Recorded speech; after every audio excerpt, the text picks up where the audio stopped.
नमस्कार सगळ्यांना आणि जय भीम. जय भीम. निशांत हा माझा आधीपासूनचा मित्र आहे आणि बऱ्याच म्हणजे 1-2 फिल्मला तो असिस्ट होता आणि त्याने मला सांगितलं की असा रोल आहे करायचा आहे आणि त्यावर विश्वास होता कारण का हा एक उत्कृष्ट दिग्दर्शक होणार आहे पुढे आणि नक्कीच त्याला खूप अवॉर्ड्स मिळतील. माझ्यामध्ये नॅशनल अवॉर्ड सुद्धा मिळू शकते आपल्याला. त्यामुळे मला खूप मजा आली ही फिल्म करताना आणि हे सगळेच माझे मित्र आहेत. गौरव असेल, चिन्मय असेल, सोनाली असेल, सगळेच लोक माझे मित्र आहेत आणि सगळ्यांनी शशांक शेंडे असेल, मिलिंद असेल, आम्ही सगळेजण म्हणजे 100% काम करणारी लोक निशांतला भेटलो आणि आम्ही कोणीही डिरेक्टर असो कुठेही असो आम्ही आमचा 100% देत असतो.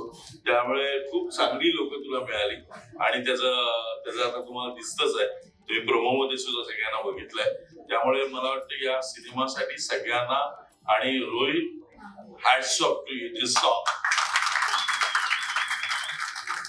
माझ्या भावाचं नेहमीच कौतुक करत असतो मी आनंदचं. त्यामुळे त्याचा जो आवाज आहे तो आवाज मला नाही वाटत आहे आपल्याला मिळेल. आपल्याला महाराष्ट्रात पूर्ण असा आवाज मिळेल की नाही अशी मला शंका वाटते.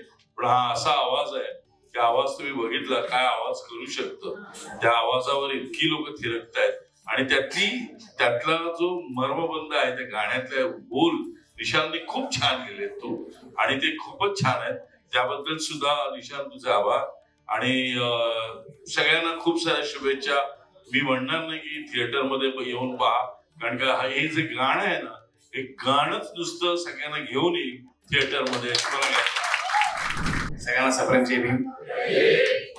मी आता प्रत्येक आपण सिनेमा बनवत होतो आपण प्रेक्षकांना एवढीच विनंती करतो की तुम्ही सिनेमागृहात या, सिनेमा बघा.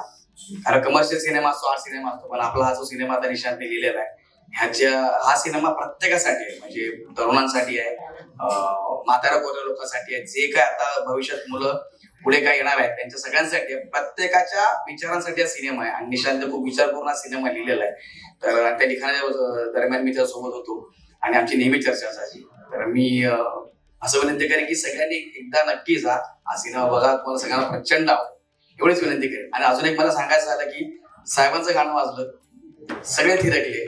माझी आठवण एवढी आहे की आता मला नेहमी मी निशांत दादाशी बोलत असतो पण आता संधी मिळाली तर बोलून घेतो. पहिला माझ्या कानावर पडला तो साहेबांचा पहिला आहे. आम्ही कवाली ऐकायला 22 नंबरला आपल्या पवईला इकडे तिकडे रिक्षाने जायचो, सगळं ग्रुपने जायचो, कवाली ऐकायचो. आज आपण सगळे बघतो की आना शिंदे साहेब बनलेले आहेत पण रात्री 8 ते पहाटे 6 पर्यंत गाणं गायचं कार्यक्रम. आतापर्यंत शिंदे घराण्याने आपल्याला 45,000च्या वर गाणी दिलेली असते. त्यांचा आवाज आला आणि कुणी फिरकू नये असं होऊ शकत नाही. आणि आमचं भाग्य समजतो की तुमचा आवाज आपल्या चित्रपटाला लागलेला आहे. त्याच्यावरती आता वर्षानुवर्ष 100-200 वर्ष चालणार आहे. त्यामुळे मी शिंदे साहेबांचं खूप मनापासून आभार मानतो की तुम्ही खूप योगदान दिले. तुमचा आवाज तुमचं गाणं वाजलं तर तुम्ही असा व्यक्ती नाही की तू फिरकत नाही. आजपर्यंत तुमच्या मनापासून खूप छोटा आहे मी तुमच्यापेक्षा पण खूप आभार मानतो तुमचे. धन्यवाद. कोरोनानंतर सगळ्यांचं जीवन बदललं आणि जी असुरक्षितता प्रत्येकाच्या मनात दडलेली होती भीती म्हणून ती आता प्रगट झाली. म्हणजे 2021 नंतर एक वेगळाच काळ आपण बघायला लागलेलो आहोत. म्हणजे अगदी जग मोबाईलवर आलेलं आहे आणि त्यामुळे कुठली पण गोष्ट चटकन रिॲक्शनच्या स्वरूपामध्ये आता आपल्याला बघायला मिळते. आयुष्याला 4G 5G हा स्पीड मिळालेला आहे. त्यामुळे आपला रिॲक्शनचा जो वेळ आहे तो कमी झालेला आहे.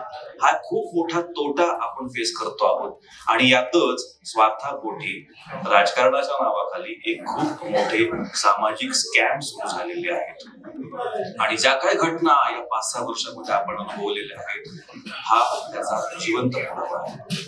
मी खोलत जात नाही, फक्त एकच सांगतो की अशा या सगळ्या घटनांमुळे बिथरलेल्या तरुणाईसाठी हा सिनेमा हा एक जबरदस्त सोल्युशन म्हणून पुढे येणार आहे आणि खऱ्या क्रांतीची सुरुवात या सिनेमामुळे 100% होणार आहे. आपण फ्रेंच राज्यक्रांती बघतो आहोत, अमेरिकन राज्यक्रांती बघतो आहोत. मला असं वाटतं की आता जी महाराष्ट्रात सामाजिक क्रांती होणार आहे पुढच्या काळामध्ये होणारच आहे. पण आता अराजकतेचा कळस आपण ऑलरेडी गाठलेला आहे, तो फक्त आणि फक्त जय भीम पॅन्थर या आणि अशा ऐतिहासिक सिनेमाचा खऱ्या अर्थाने एक भाग व्हायला मिळणं हे माझ्यासाठी खूप भाग्याचं आहे आणि फक्त बाबासाहेबांची कृपा आहे.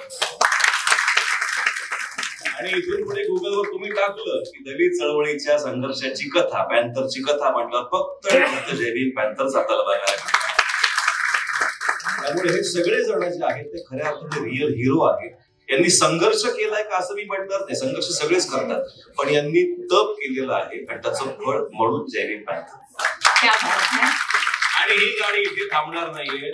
पॅन्थर 1, पॅन्थर 2, पॅन्थर 3 हे आपल्याला 100% अनुभवायला मिळणार. वंतोजींचं विशेष कौतुक, किती द्रष्टे पण असलं पाहिजे. म्हणजे असं म्हणतात की सर भगवान बुद्ध म्हणजे बुद्ध तर भगवानच आहेत, पण बुद्ध ही अवस्था सुद्धा आहे आणि ती जेव्हा तुम्हाला प्राप्त होतात तुम्ही काळाच्या पुढे बघता. त्यामुळे तुम्ही सिनेमा निर्माण करणं हे इतकं मोठं दृष्टिकोन आहे की मला असं वाटतं की तुम्ही खरोखर आद्यक्रांतिकारक आहात. आणि अशा तपस्वीचा आवाज आपल्याला लाभलेला आहे आनंदाला. इतकं ते संयमितपणे सगळ्या कलाकृतीकडे बघत असतात ना, कारण ती त्यांच्यातली कला खूप अशी आतून पेरलेली आहे.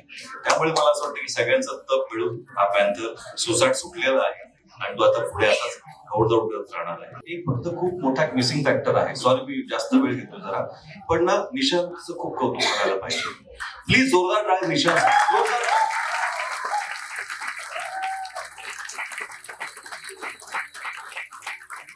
म्हणजे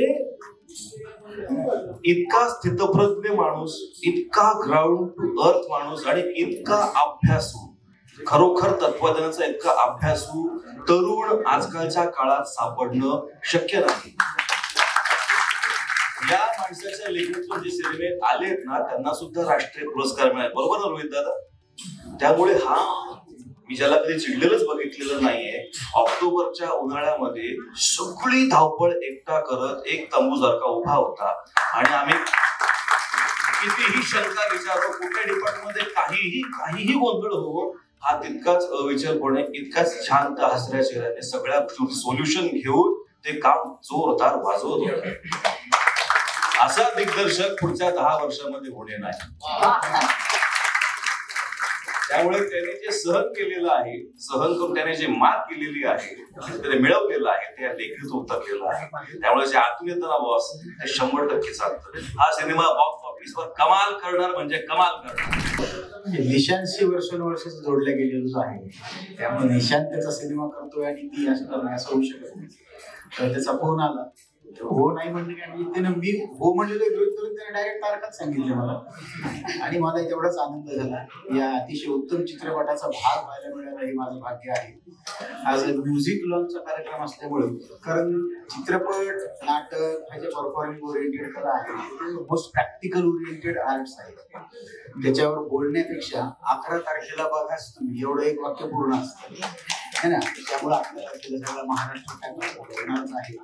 म्युझिक लॉन्च असल्यामुळे मला सरांबद्दल 2 वाक्य बोलायला आवडेल. त्यांची एकच वाक्यात व्याख्या होती, त्यांच्या सुरुवातच वरच्या साल होती. लोकांचा आवाज चढवून चढवून चढवून जिथे संपतो तिथे ह्यांचा पहिला साल आहे. ग्रेटनेस आहे. म्हणजे शूटिंगच्या वेळेस सुरुवातच इथे असते या, जिथे लोकांचं संपतं सप्तक सगळं. क्या बात आहे. तर उत्तम टीम. आता सगळ्यांनी सगळ्या पैलूंबद्दल सिनेमाच्या बोलून झाले, त्यामुळे फार काही बोलण्यासारखं राहिलेलं नाहीये. एकच पुन्हा एकदा बोलायचं म्हणजे 11 तारखेला थिएटरला भेटूया. मला तिथे बसले तरी सुद्धा मला रडू आलेलं, पण मला असं वाटलं की मला नाही रडायचंय. याचं कारण असं, बऱ्याचदा काही तटपुंजा फेममुळे आपण आपल्या डोक्यामध्ये काहीतरी हवं जाते आणि नंतर लक्षात येतं की अरे आपल्याला तर म्हणजे एक फिल्म मिळाली म्हणजे तिकडे छान दुपट्टा ओढला जातोय, छान गाणी लागलेली आहेत आणि आपण छान स्माईल करायचे आहे. तर असं काही नसतं. असेही चित्रपट असतात. हे मला कळलं जेव्हा मी निशांत सरांना पहिल्यांदा भेटले की तुझे डोळे इतके छान आहेत तर मला तुझा अभिनय दाखव आणि अभिनय करायचा आहे आपल्याला. तर मला असं वाटतं की खऱ्या अर्थाने मला अभिनय कसा करायचा आहे आणि अजून कशा पद्धतीनं तिची तळमळ जी आहे डॉक्टर बाबासाहेब आंबेडकरांच्या विचारातून तिला कसं पोहोचवायचं आहे न बोलता सुद्धा तिची धग आहे आतमधली ती समोरच्याला जाणवून द्यायची आहे. त्याचं इतकं रूबरू वर्णन ज्या वेळेला सरांनी केलं ना त्यावेळेला असं वाटलं की खरंच आपण या गोष्टी कुठेतरी मिस केलं असतं जर हा मी प्रवास किंवा या पिक्चरचा जर मी भाग झाले नसते तर मला खूप छान वाटते की मी या मूवीचा एक भाग झाले आणि जितके कोणी या फिल्मशी कनेक्टेड आहेत त्या सगळ्यांना मी खूप धन्यवाद देते आणि स्पेशली सरांना खूप थँक्यू म्हणते की तुम्ही मला त्या लायक समजलं आणि मला असं वाटतं की मी हे बरं करू शकली आहे. So thank you so much. Marathi मनोरंजन सृष्टीमधील मालिका, चित्रपट, नाटक तसेच कलाकारांबद्दलच्या नवीन अपडेट्स जाणून घेण्यासाठी नक्की सबस्क्राईब करा इट्स मज्जा मराठी या आपल्या नवीन यूट्यूब चॅनलला.